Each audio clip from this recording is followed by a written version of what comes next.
Well, hello, folks out there in YouTube land. Got a big show lined up for you. Let's get right on into it. All right, folks, who's going to replace the GOAT? And it's got to be done in 72 hours. Why 72 hours? Because that's what they said. They've asked all their players to not do anything for 72 hours. Let them find a coach before they decide to transfer out. The situation is this. When a head coach leaves, the way the new rules are, the second he announces he's retiring, you have 30 days. You can enter the transfer portal and leave. You have that option. It used to be when a coach left, you were just out of luck. So they changed that rule, and now kids can leave. They've already lost a 5-star wide receiver who's entered the transfer portal. Within 72 hours, if they've not found a coach, there's probably going to be half a dozen more. So the athletic director has asked them to wait that period of time. So they're on the clock is what it boils down to. And we're going to talk about possibilities of who they could hire and who wants the job. So it's a pretty, it's obviously a prestigious job. Now, I can tell you there's a lot of teams that are quite happy that Nick Saban retired.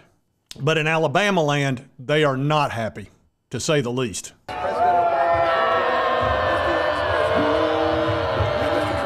That's right. It's a sad day in Alabama, and I can understand why. Look, the guy was the GOAT. You know, he won 6 national titles for him. You can understand them not being happy. Now, before all of us rejoice and make fun of Alabama for their, situation of having to hire a new coach, I want you to remember they were very kind to us Vols, all those Alabama fans, when we were losing for over a decade.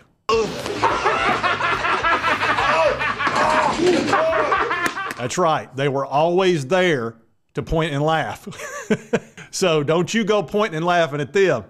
So anyway, this is huge. This is an epic shift in college football, and there's going to be dominoes falling everywhere because as soon as somebody's hired, it's almost certainly going to be a coach from a Power 5 school that's a big-time coach, and then you're going to start watching the dominoes fall after that. And we still don't know what's going to happen with Jim Harbaugh. I doubt he'll be at Michigan next year. I'll cover that later. That's going to have a domino effect as well, and that's going to affect the SEC.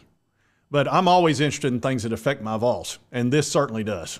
And this story's on CBS, talking about coaching searches, Steve Sarkisian, Dabo Swinney, Kalen DeBoer, and there's more. There's also Mike Vrabel. There's Lane Kiffin, Mike Norvell, and, of course, Dan Lanning. Now, Dan Lanning's come out and said that he's not in the running for it and that he's going to stay at Oregon. That doesn't necessarily mean that's the case, though. We've seen that many times when coaches will say, I'm staying, and then cut to the next scene, they're at the airport. Liar! But Dan Lanning has a $20 million buyout, so that makes it tougher on Alabama. That's the highest buyout there is of any of these head coaches. Obviously, Oregon did not want him to leave. And they do have that Nike money. I think I'd stay at Oregon, personally. If I had unlimited money pretty much, and I would probably stick. And he's had some good recruits come in there, but, we'll see what happens there. So Dan Lanning has said he won't be, though. Another fella is Steve Sarkisian. Obviously, he's at Texas. He has a buyout. It's much smaller. It's $5 million, that's no big deal in college football these days. But I think he'd be stupid to leave Texas. You have unlimited oil money there. Texas T. Haven't you noticed? You got to be a man to play in my league. So why would you leave there and you just made the playoff? So it doesn't make any sense. You've got 2 great quarterbacks. I wouldn't leave Texas for anything if I was him. It's a great place to recruit. And again, anything he could possibly need, he has there. And he's got it going well. So I would strike him from a possibility, even though I'm sure they will go to him because he was an offensive coordinator for Nick Saban in his coaching rehabilitation classes that he ran for years.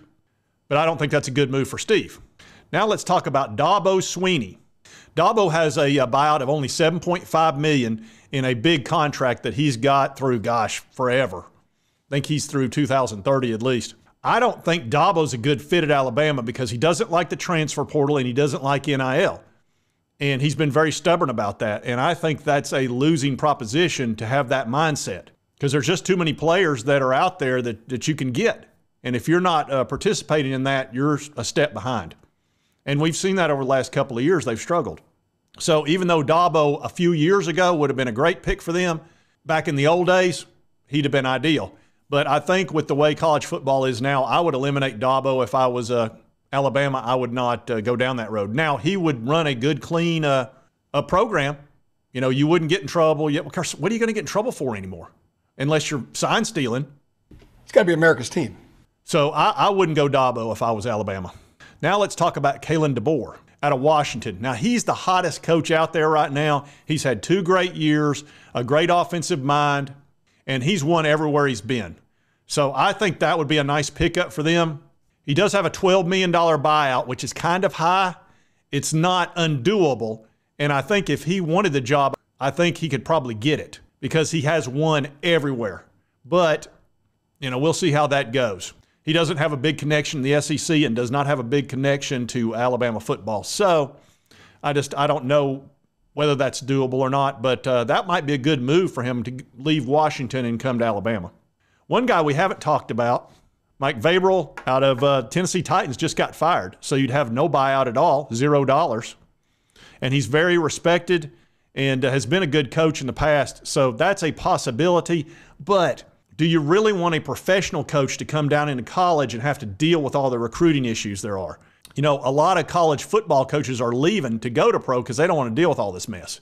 And I can't blame them for that. So I'm going to go ahead and take Vrabel out and not really count him.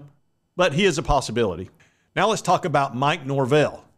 He has a very low buyout, only $4 million, probably the lowest of any coach out there that's on a national level. And he's got Florida State going in the right direction, that's for sure. He undefeated this year until he ran into the buzzsaw of Georgia, which honestly he had a second string out there. Everybody pretty much opted out once they got screwed over by the college football playoff. You know, the Three Stooges that stopped it from becoming a 12-team playoff this year like it should have been. Those 3 genius commissioners.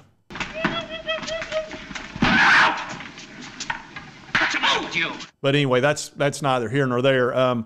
He would be a good possibility. He's a well-respected coach. He's a good coach. He's won everywhere he's been, and a $4 million buyout. So that's very possible. Now, the last guy who I think is the fail-safe, I think if you haven't got somebody in 72 hours and you've decided that's a must for you, then break the glass and hire Lane Kiffin. He would literally run to Tuscaloosa. I was running. He would fly, rail, car, boat. It doesn't matter what it would take to get him to Alabama. He would be there within 24 hours. And I don't think there's any question about that. I don't know what his buyout is. It's not available. We're not allowed to know. I would assume it's 1 year, something like $8 million. He makes $8 or $9 million a year at Ole Miss. He's got a 4-year contract. That's the furthest you can go in the state of Mississippi as far as contracts. But I would assume they've got a decent buyout in there. If you'll notice, all the buyouts for the coaches are really low and all the buyouts for the schools are really high because those contracts are extremely one-sided, and the coaches and their agents have done a good job of making sure that it's very one-sided. So if you want to get rid of a coach, it's going to cost you a fortune. If he wants to leave you, it doesn't cost squat compared. So anyway, I would assume his is probably $5 to $10 million, somewhere in that neighborhood, maybe a 1-year clause. And he'd be a good fit. He was offensive coordinator there. Now you're going to have to put up with his crap. He's not going to be anything like Nick Saban as far as respectful and running a super clean program and all that sort of stuff. He's a bit of a party boy, and that's just something you're going to have to deal with. So you're going to take the good with the bad. But he is a very good offensive coordinator, and he would be very successful at Alabama. If you can be successful at Ole Miss, you sure as crap can be successful at Bama. It's a full step up. It's not the best job in college football. I think Georgia is number 1, LSU is number 2, Texas is probably number 3 because of recruiting, number 1, and then money. Comes in pretty handy down here, bub. Oh, Those are your 3 best states for recruiting. I know Florida's a great state for recruiting, but you're competing with Florida State, Florida, UCF, Miami. You got all kinds of big schools there. Georgia, you got 1. LSU, you got 1. Texas, you got a couple, but you're the big dog. And you've got oil money, which is huge. So, again, I think Lane Kiffin is your break glass guy, and I know he'd take the job in 2 seconds. He would jerk Alabama's arm off for it. So those are your options. And it's going to be super interesting to see what they do. I'm leaning towards thinking they're going to go for a more respectful hire, somebody that runs a clean program and doesn't, have all the antics that Lane Kiffin has. I call him a sort of a poor man Steve Spurrier. but he'd still be a good hire when it comes to wins and losses. But you'd have to look, Alabama would embrace it. They'd get used to it after a while, and they'd have fun with it. And he could go out on Twitter and give everybody crap and accuse him of cheating and doing all that he likes to do. And Alabama will be fine with it as long as he wins. And here's the nice thing about taking the Alabama coaching job. You've got a 12-team playoff now, so you're not going to be under as much pressure as you would have been. If you didn't make the playoffs, they'd immediately want rid of you within the first year or two at Alabama, whereas now you're going to make the playoffs. And so that'll get you a couple extra years. But you got to win natties there, otherwise they're going to get rid of you. So that's one thing for Lane and the rest of the guys to take into consideration. You'd better win in the next 2 or 3 years or you're going to be gone. That's just how Alabama is. They've been spoiled to death. You've had Nick Saban for 17 years. He's won 6 national titles. That's your bar, okay? That means you got to win 1 out of every 3 years. Otherwise, you're garbage to them. So anyway, we just wanted to do a quick update on what I think is going to happen at Alabama. And I do want to show you one thing. This is how Auburn reacted to the news. And here's Auburn's reaction to hearing that Nick Saban had retired. They're actually toilet papering Toomer's Corner. So as you can tell in Auburn, they're really upset about this. And I can also tell you all over the SEC, this is how most of the fan bases are reacting as well. Oh, that's a shame.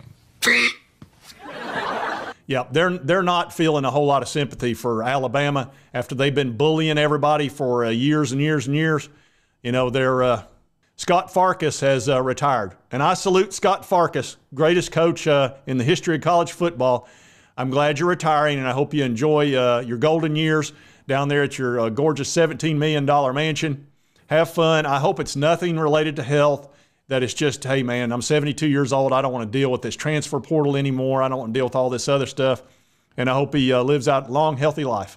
And anyway, if you like this content, be sure to hit that subscribe button right here on your right, my left. Just hit this little button here. Costs you nothing. Helps me out.